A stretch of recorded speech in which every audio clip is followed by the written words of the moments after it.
Sebagai contoh di sini, pada saat ada krisis tahun 2008, itu indeks bursa efek Indonesia itu anjlok dari ini 2.830 per 9 Januari itu sebesar 1.352 pada penutupan 30 Desember 2008, alias ada penurunan sebesar 50% untuk indeks bursa Indonesia.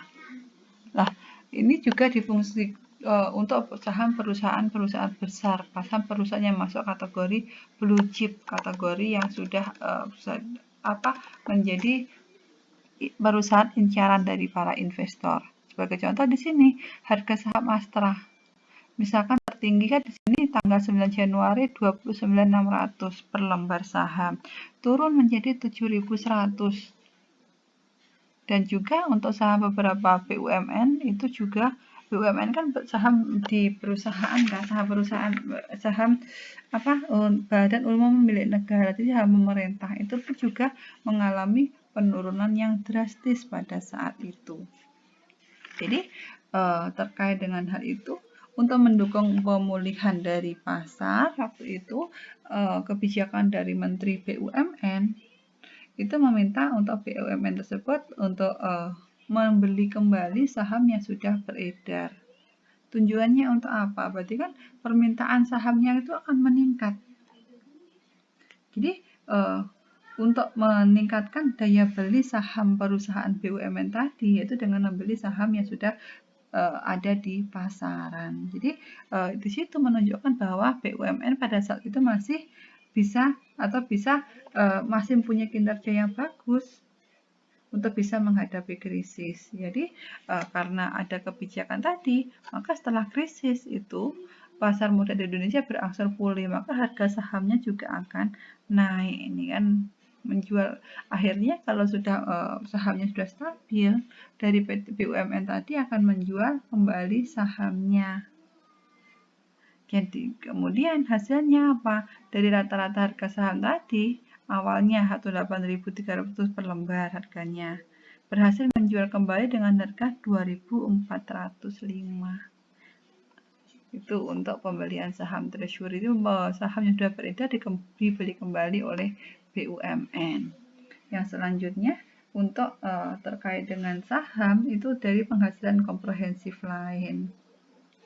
Jadi komponen modal yang itu difungsikan atau yang ada dalam laporan penghasilan komprehensif. Jadi mencerminkan total penghasilan dikurangi dengan beban yang tidak diakui dalam laba rugi. Ada di halaman 110 maupun 111.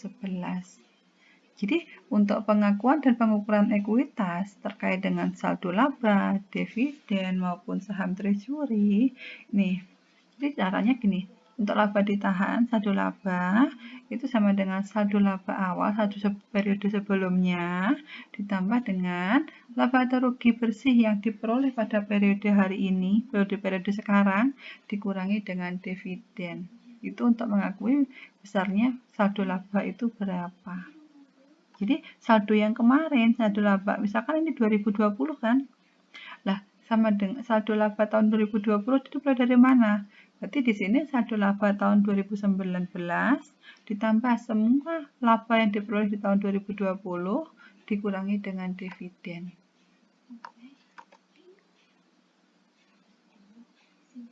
Nggak usah. Langsung untuk kebijakan dividen ada disebut dengan dividen kas, dividen properti, ada dividen likuidasi maupun ada dalam bentuk pembagian dalam bentuk dividen saham. Jadi terkait dengan dividen di sini itu semua dividen selain dividen saham itu mengurangi total ekuitas, mengurangi jumlah modal dari perusahaan. Kalau dividen kas kan jelas, akhirnya berapa besarnya dividen yang akan dibagikan kepada perusahaan, kepada pemegang saham kan akan mengurangi jumlah ekuitasnya perusahaan. Dividen properti itu kan utang dividen dalam bentuk apa? Bentuknya selain kas, jadi bentuk properti. Likuidasi, untuk dividen likuidasi kan juga terkait dengan dividen yang diberikan oleh suatu perusahaan. Difungsikan untuk apa kalau dividen likuidasi itu? dividen likuidasi itu untuk modal yang sudah disetor sebagai basis dari dividen. Jadi perolehan dari dividen likuidasi itu didasarkan pada selain saldo laba. Karena apa? Karena tidak didasarkan pada laba, dan di sini fungsinya apa? Untuk menurunkan jumlah modal yang disetor oleh perusahaan.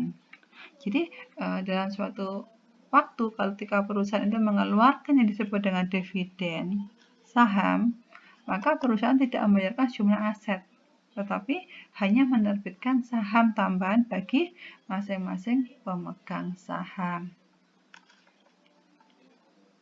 Ini dividen. Ini pertama yaitu terkait dengan dividen kas. Dividen kas itu ada di buku halaman 112. Coba Anda cek 112. Jadi Dewan Direksi itu mengusulkan pengumuman untuk dividen kas. Maka terkait dengan dividen kasnya tadi, berarti perusahaan akan ekuitasnya akan berkurang karena dibagikan kepada para pemegang saham dalam bentuk kas. Dan untuk dividen kas itu diumumkan itu merupakan suatu kewajiban. Jadi masuknya dalam kewajiban lancar. Jadi perusahaan itu tidak mengumumkan atau membayar dividen kas pada saham treasury. Nih, jadi yang terkait dengan dividen kas itu yang harus diperhatikan tanggal pengumumannya. Jadi kapan perusahaan itu mengumumkan akan ada dividen kas. Berarti laba ditahan, posisinya di sebelah debit ya, di sini bukan kredit, ini maaf salah. Laba ditahan. Terus kreditnya yaitu utang dividennya berkurang. Nah, tanggal pencatatannya gimana jurnalnya? Tidak ada. Nanti pengaruhnya lagi di tanggal pembayaran. Utang dividennya bertambah, kasnya berkurang. Karena apa? Karena untuk bayar dividen tadi. Ini untuk dividen kas. Contoh coba. Ada di buku halaman 112. PT XYZ mengumumkan dividen pada saat RUPS 25 Maret 2014. Nah, di sini dari PT XYZ itu mendeklarasikan akan terutang tanggal 20 April 2014. Itu pertama kali pada saat pengumuman ini kan di 25 April. Jurnalnya kan nanti laba ditahan atau saldo laba sebesar nih kan 550 per lembar saham dikalikan dengan 10 juta lembar saham. Jadi 5.500.000.000. Utang dividennya sekian. Nah, yang kedua, tanggal 10 itu kan tanggal pencatatannya, tidak dibuat jurnal. Tanggal 20 itu pada saat diberikan dividen tersebut pembayarannya. Oke, sampai sini yang mau ditanyakan.